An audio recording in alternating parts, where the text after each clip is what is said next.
So now that we're heading towards the end of the semester, we're going to talk a little bit about what is at the core of your story. And with literary fiction, particularly, a lot of this has to do with character.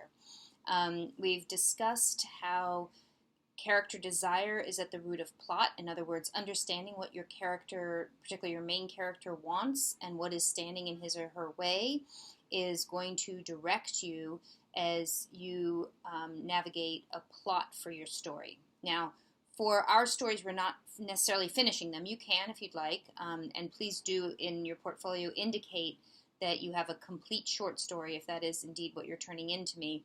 If you're not, that's fine. I would like to know where the story is headed, though. So in the pages that you turn into me, you should, at the end of them at least, let me know where is the story going, so I have a sense of that as I look back at your pages. Okay, and you need a sense of that as well in order to really get to the core of what the story is. Having a sense of where you are going will help guide you through which scenes you want to elaborate on, which you might excise, what characters are necessary and which ones are not, and really what is at the emotional core of your story. And when I say that, I mean, obviously things happen in your story, but what is the story about? For what is the story maybe a metaphor? How might the story be read in various ways? And you're not just plainly stating this is a woman who realized that she was braver than she thought, right? But that might be what is undergirding your story, and you are showing that through specifics.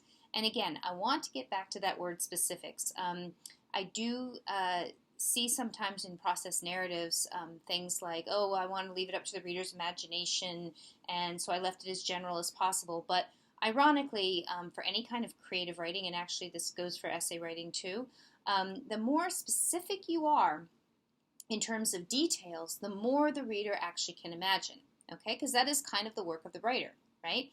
Is to create a world into which he or she invites the reader. So if you just say, she was a pretty girl, I'm going to get much less than if you say, I was really attracted to her neck bones, right? Or some detail like that where we can understand more about the main character or the narrator, and B, understand what he or she sees as attractive in that person.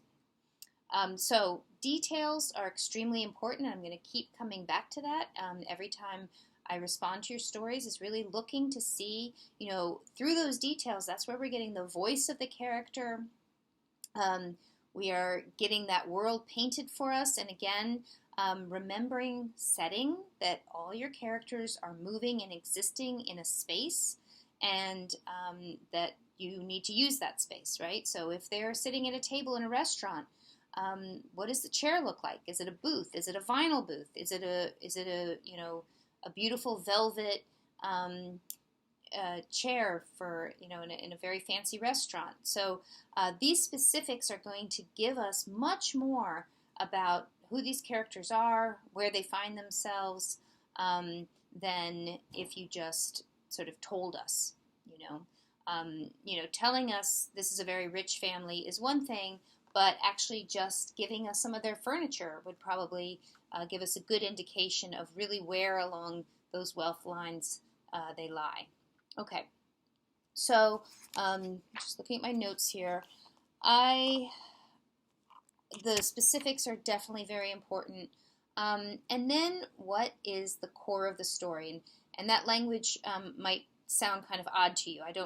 It's not a technical way of speaking, but it certainly is one of the things that most preoccupies writers, right? So, and this is, and particularly for literary fiction writers. So a mystery writer might say, I just want to get, I want to get to the end of this mystery.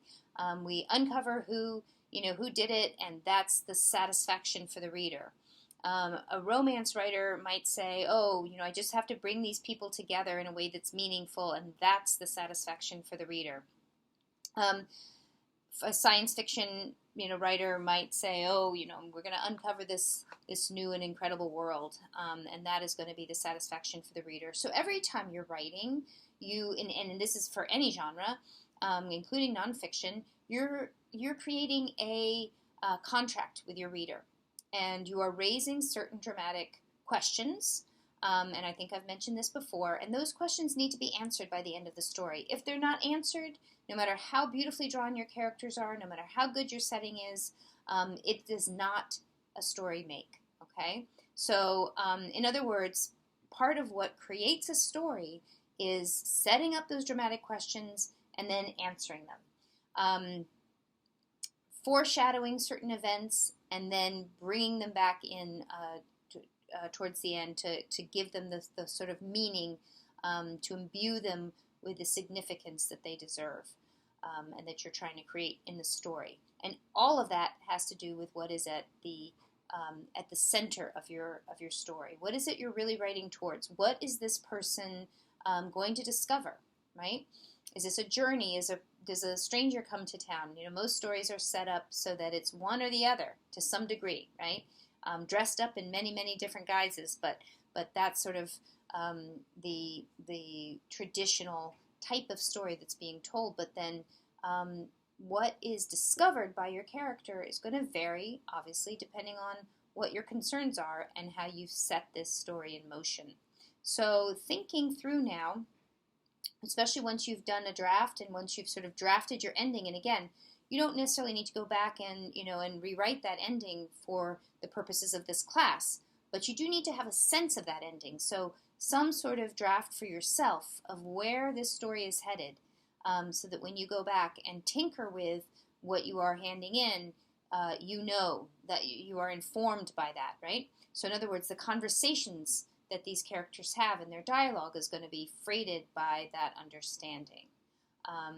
And the scenes are going to be chosen according to that understanding. All right, so that's really it's the trickiest, the most difficult part of writing.